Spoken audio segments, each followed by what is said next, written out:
파스콘 통일기 문화 인사드립니다. 모교 절별 강의 현어TV 목사입니다. 지난주에 이어서 이제 에레미야 8장 8절부터 절별로 상고하도록 하겠습니다.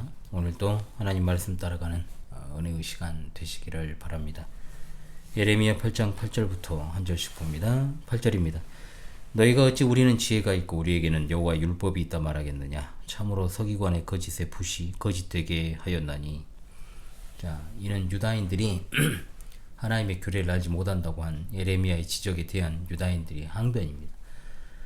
이 항변은 그들이 하나님의 백성으로서 율법을 받았다는 사실에 근거하고 있죠. 실상 유대인들은 하나님의 율법에 관한 지식을 가지고 있었습니다. 그러나 그들이 안다라고 하는 것은 율법에 대한 외적인 지식일 뿐이고 사실 하나님께서 요구하시는 진정한 의미의 지식은 아니었던 거죠. 특별히 앞서 7절에서 안다고 했을 때 그 안다라고 하는 게 단순히 지식적인 인식뿐만 아니라 감정적, 의지적 차원을 포함하는 전인격적인 체험의 개념을 담고 있는데, 하나님이 요구하시는 지식과 유다인들이 자신들에게 있다라고 주장하는 지식과는 엄청난 차이가 있음을 알 수가 있습니다. 특히 하나님을 경외하는 것이 지식의 근본이라는 가르침을 두고 볼 때 우상을 숭배하면서 지혜 있다고 강변하는 유다인들의 논리가 실로 허무맹랑한 것이다 라고 밖에 볼 수가 없습니다. 여기 나오는 서기관은 율법을 필사하고 또 해석하는 율법학자들을 가리키는 말입니다. 이 말씀은 서기관들이 자기 임의대로 율법의 내용을 고쳐서 옮겨 적거나 그 율법의 해석을 자의적으로 잘못 해석하여 율법을 거짓된 것으로 만들었다는 거죠. 이와 같은 사실은 유다인들이 율법을 안다고 주장한 게 얼마나 자기중심적인 생각이었는지를 잘 드러내주고 있습니다. 9절입니다. 지혜롭다 하는 자들은 부끄러움을 당하며 두려워 떨다가 잡히리라. 보라, 그들이 여호와의 말을 버렸으니 그들에게 무슨 지혜가 있으랴. 하나님께서 스스로 지혜 있다 여기며 그분의 교훈을 멸시하는 유다인들에게 재앙을 내림으로 그들의 어리석음을 폭로하시겠다는 뜻의 말씀입니다. 사실 유다의 지도자들은 스스로 지혜 있는 척했지만 하나님의 임박한 심판 앞에서도 평강하다 말했습니다. 따라서 그들은 하나님의 심판이 갑자기 닥치면 수욕을 당할 수밖에 없는 것이죠. 10절입니다. 그러면 내가 그들의 아내를 타인에게 주겠고 그들의 밭을 그 차지할 자들에게 주리니 그들은 가장 작은 자로부터 큰 자까지 다 욕심내며 선지자로부터 제사장까지 다 거짓을 행함이라.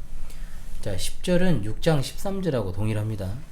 유다 심판 원인에 대한 반복적인 설명이라 볼 수 있습니다. 작은 자는 일반적으로 가난한 일반 백성을 가리키고 그죠? 그리고 큰 자는 부자나 권력을 가진 기득권입니다. 따라서 유다 백성들은 빈부지위, 고하를 막론하고 모든 사람이 타락하기에 매일반이다. 특히 선지자와 제사장이 이르기까지 다 거짓을 행한다고 했는데, 하나님의 제사장 나라로서 그 역할을 수행함에 있어 중요한 임무, 즉 백성들이 하나님의 백성으로서 거룩하게 서게 하는 역할을 받았음에도 이들이 거짓을 행한다는 건 일반 백성들과 아무런 차이가 없음을 보여주는 겁니다. 자, 11절이요.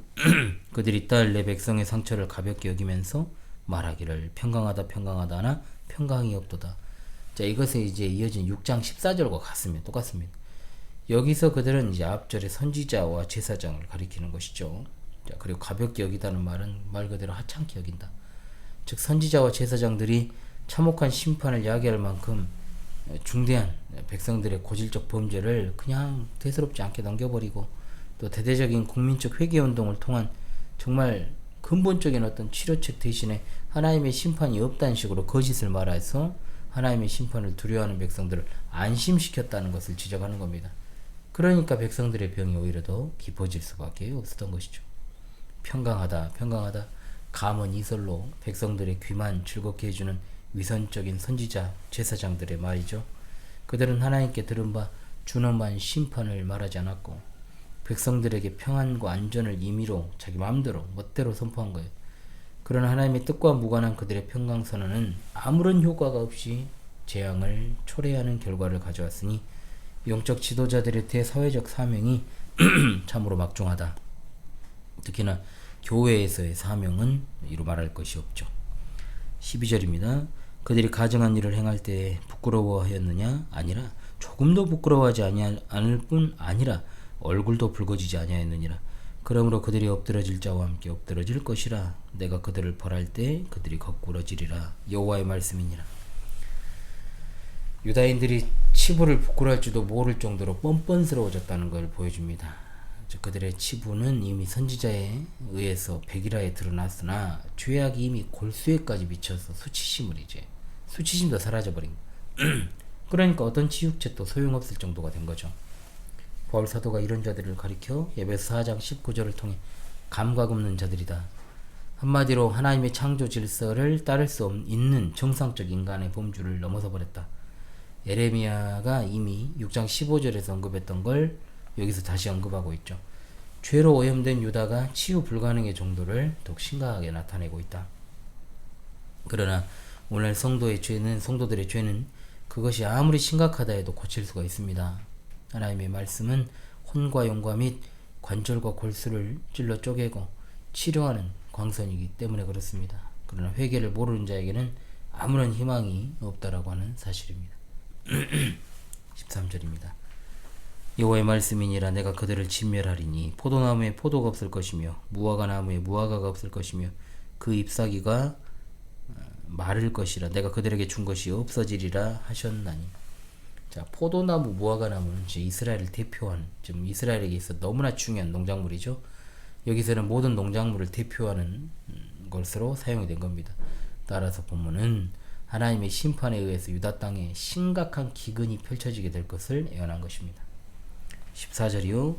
우리가 어찌 가만히 앉았으랴. 모일지어다. 우리가 견고한 성읍들로 들어가서 거기에서 멸망하자. 우리가 여호와께 범죄하였으므로 우리 하나님 여호와께서 우리를 멸하시며 우리에게 독한 물을 마시게 하심이니라.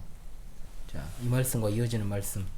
하나님의 심판 때 유다 백성들이 우왕좌왕하고 당황해하는 모습이에요. 즉 급작스럽게 당한 위기 앞에 그들이 아무런 의미도 없는 말을 이제 횡설수설하는 거예요. 그 중에 이제 이 말씀에서 어떤 견고한 성읍에 피신하더라도 그것이 안식처가 될 수 없다. 자조 섞인 한탄이죠. 우선은 이제 피하고 봐야 되는 것 아니냐, 이런 심정을 반영한 말입니다. 그러면서 하나님 여호와께서 우리를 멸하시면 우리에게 독한 물을 마시게 하십니다. 자, 유다인들이 하나님의 심판에 직면해서 자신들의 죄에 대해서 각성하면서 한 말도 될 수도 있고, 이게 하나님의 엄중한 심판에 대해서 불평한 것일 수도 있습니다.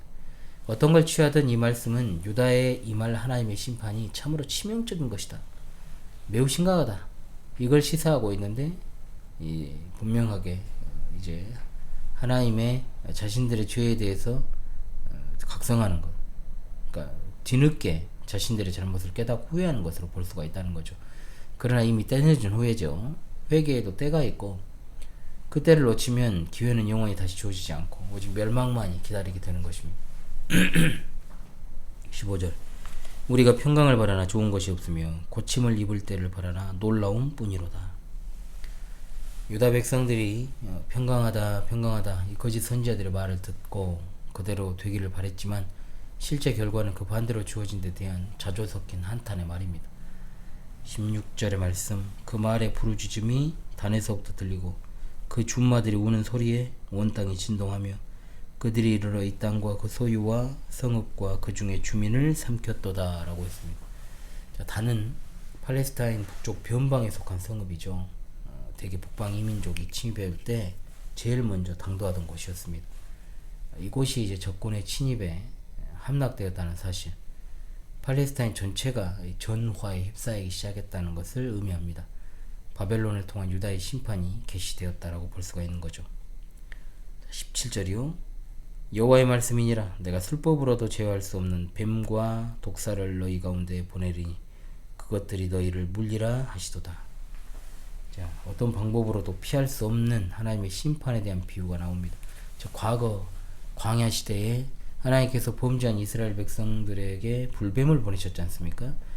그때 그들이 아무런 저항을 못하고 그 뱀에 물려 죽을 수밖에 없었던 것처럼 바벨론을 통한 하나님의 유다에 대한 심판이나 저항이 불가능하다라고 하는 뜻입니다. 자, 이제 18절에서 이제 9장 11절까지 오늘 마무리까지 하는 이 부분, 유다를 위한 에레미야의 애가입니다. 애가. 자, 여기서 유다의 위성적인 신앙을 책망하고 또 심판을 경고하는 에레미야의 세 번째 메시지의 연속 부분으로서 주어진 것입니다. 앞선 단락에서 거듭된 심판의 경고, 그리고 회개의 촉구에도 회개하지 않고 계속해서 주의 길로 달리는 완고한 유다를 향해 심판을 경고했습니다. 자, 유다 백성들에게 다가올 하나님의 심판을 생각하면서 동족 유다 백성들을 향한 에레미야 자신의 그 안타까운 마음을 애가로 지어서 노래한 것입니다.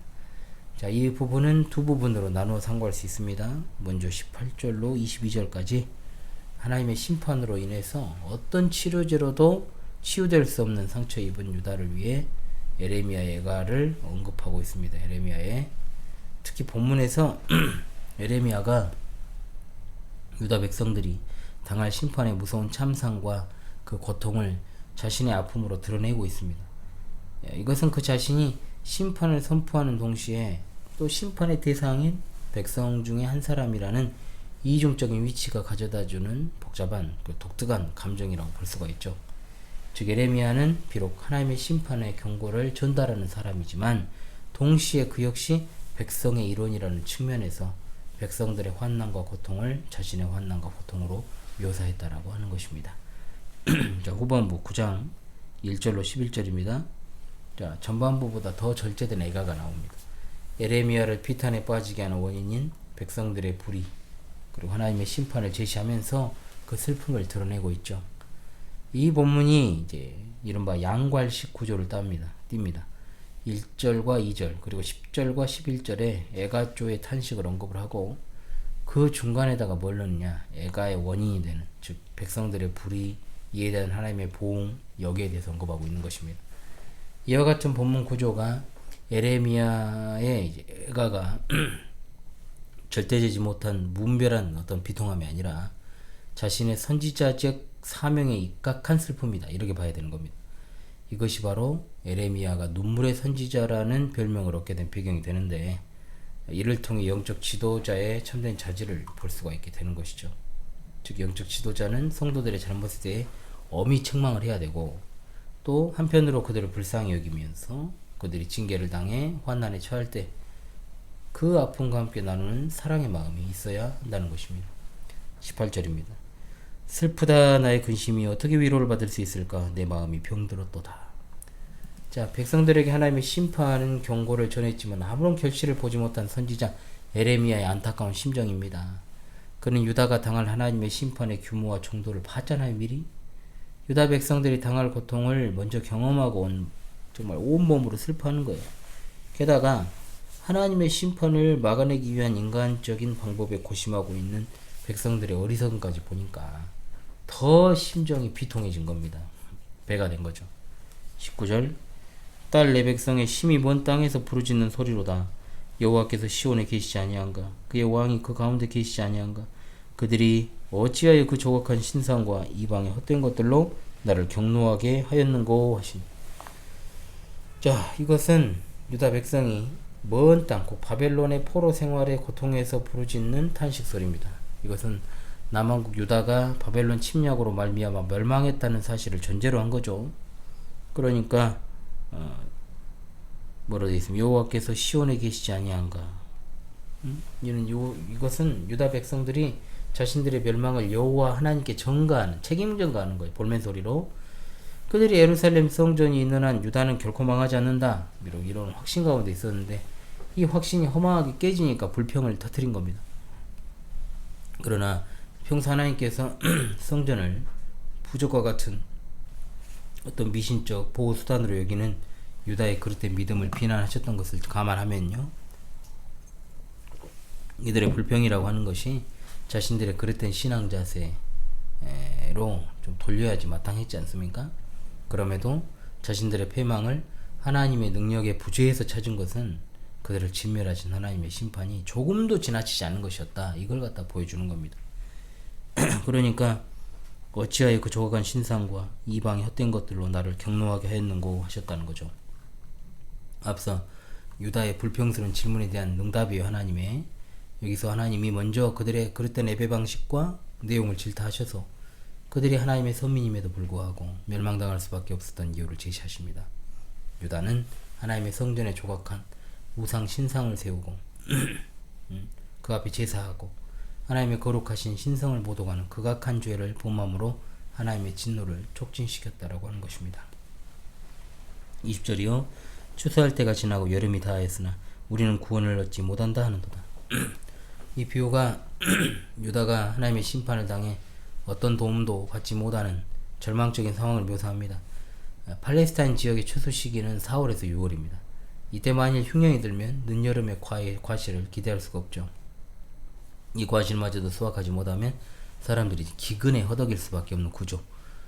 이것은 하나님의 심판을 당한 유다가 바로 그런 절망적인 상태라는 것을 보여주고 있습니다.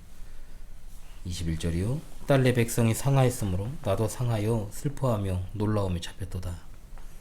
자, 이건 유다 백성들의 절망적인 고통에 같은 동족으로 동병상련의 심정을 느끼는 선지자 에레미야의 슬픔을 묘사한 것입니다.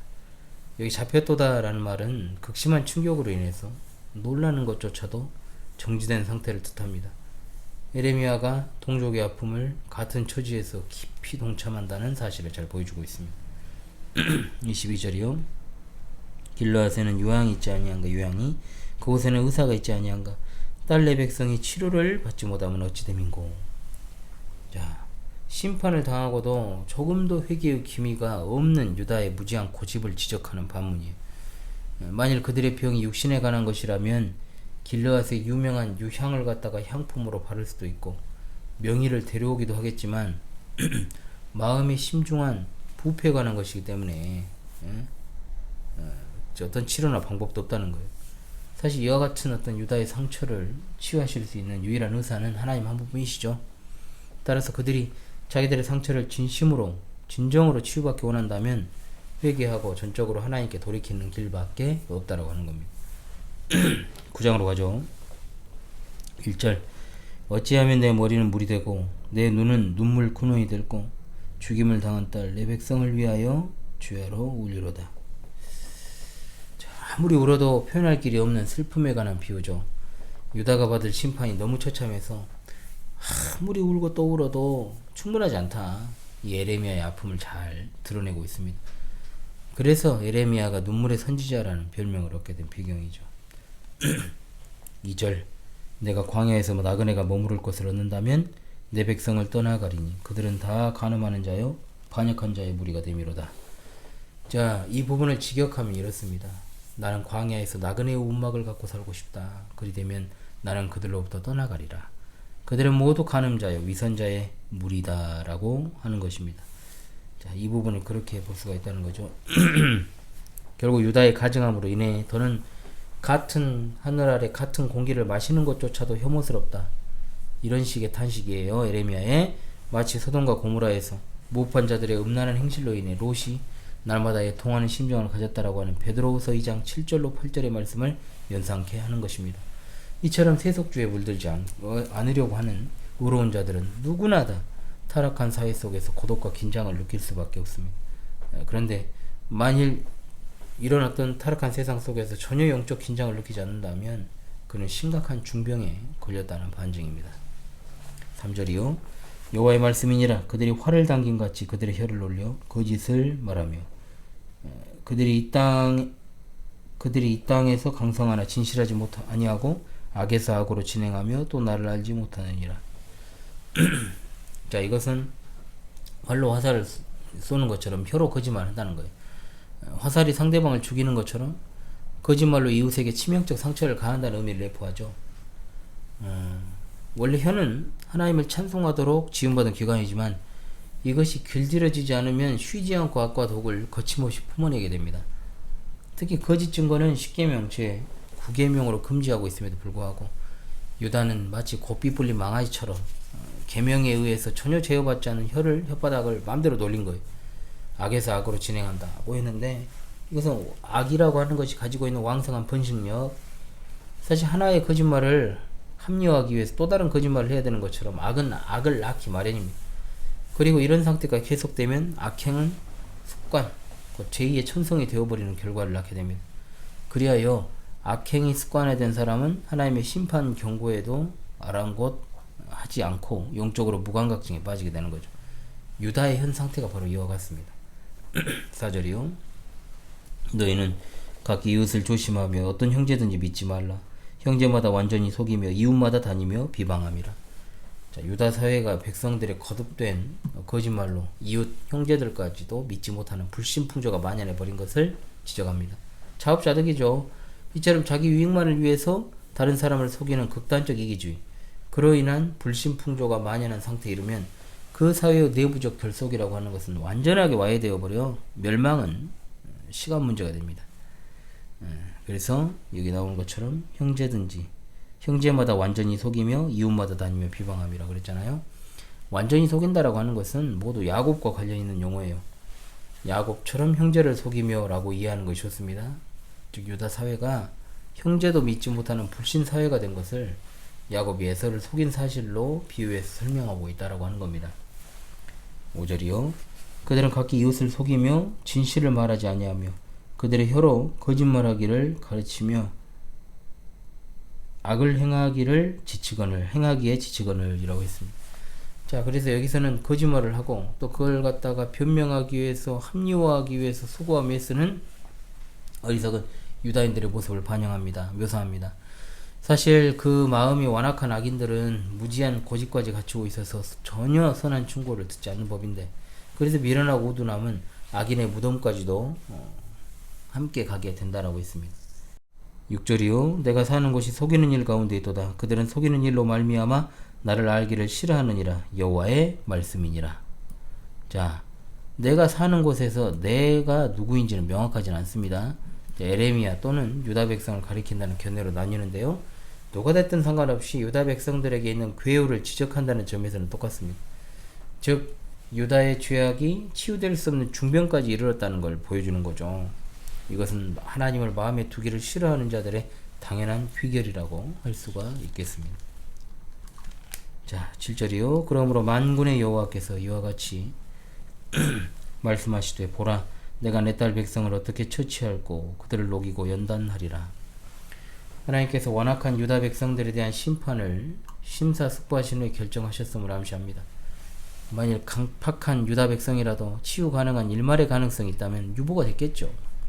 이런 점을 감안했을 때 하나님께서 심판의 용광로로 유다를 연단하는 일에 착수하신 건 그들의 영적 상태가 치유 불가능한 중병이 들었음을 말해주는 겁니다. 왜냐하면 용광로에서 연단하는 방법은 원래 그 모양을 전부 다 녹여가지고 정결하고도 새로운 것을 만들어내는 것을 의미하기 때문이 그렇습니다.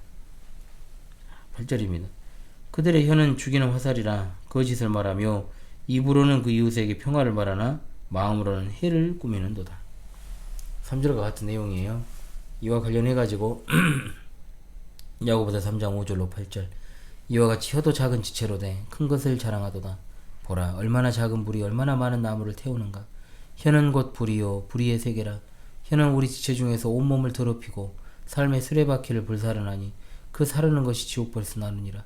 여러 종류의 짐승과 새와 벌레와 바다의 생물은 다 사람이 길들일 수 있고 길들여 왔거니와 혀는 능히 길들일 사람이 없나니 쉬지 아니하는 악이요 죽이는 독이 가득한 것이라. 아멘. 혀를 제어하는 게 얼마나 중요한 것인지를 깨닫게 됩니다. 9절이요. 내가 이 일들로 말미암아 그들에게 벌하지 아니하겠으며 내 마음이 이런 나라에 보복하지 않겠느냐 여호와의 말씀이니라. 자, 이 부분은 에레미야 5장 9절과 29절의 반복이라고 할 수 있겠습니다. 더는 설득으로 다스려지지 않는 유다 백성에 대한 심판의 불가피성, 일반적으로 관용과 용서가 개선의 여지가 있을 때 베풀어지는 은혜잖아요. 그런데 여기서는 하나님께서 심판의 불가피성을 강조한다. 그러니까 이미 타락 정도가 치유 불가능한 수준, 임계점을 넘었음을 시사한다라고 했습니다. 동일한 내용이에요. 에레미야 5장 9절과 29절이요. 자, 10절입니다. 내가 산들을 위하여 울며 부르짖으며 광야 목장을 위하여 슬퍼하나니 이는 그것들이 불에 탔으므로 지나는 자가 없으며 거기서 가축의 소리가 들리지 아니하며 공중의 새도 짐승도 다 도망하여 없어졌습니다. 자, 산과 광야, 목장, 유다 전체를 가리키는 말입니다. 그래서 하나님의 심판으로 인하여 황폐하게 된 유다 땅의 모습에 대해 에레미야가 비관하며 하는 말입니다. 즉 적과 꿀이 흐르는 가나안 땅이 하나님의 심판의 도구로 사용된 바벨론 군대의 침공받아서 정말 파괴되고 불타버려가지고 사람은 물론이고 날짐승과 들짐승도 구할 수 없는 저주의 땅이 되어버렸다. 여기에 대해 탄식하는 겁니다. 원래 아담의 타락으로 인하여 땅까지 저주를 받았던 것처럼 유다 백성들의 죄로 인해 가나안 땅까지 저주를 받게 된 것입니다. 마지막 11절입니다. 내가 예루살렘을 무더기로 만들며 승냥이 굴이 되게 하겠고 유다의 성읍들을 황폐하게 하여 주민이 없게 하리라. 자, 이것은 하나님의 성전이 있는 예루살렘까지 인적이 끊긴 폐허의 도시가 된다는 뜻입니다. 유다가 경건한 믿음과 행위 없이 우상을 숭배하고 온갖 죄악을 다 행하면서도 성전에서 제사가 끊이지 않는 한 안정과 번영이 보장되리라고 생각했다는데 거기에 대한 하나님의 심판이라고 말할 수가 있겠습니다. 예, 자 오늘은 예레미야 9장 11절까지 봤습니다. 다음 주부터 9장 12절부터 쭉 계속해서 살피도록 하겠습니다. 지금까지 목요 절별강의 현월TV 윤목사였습니다. 다음 주 이 시간에 다시 찾아오겠습니다. 감사합니다.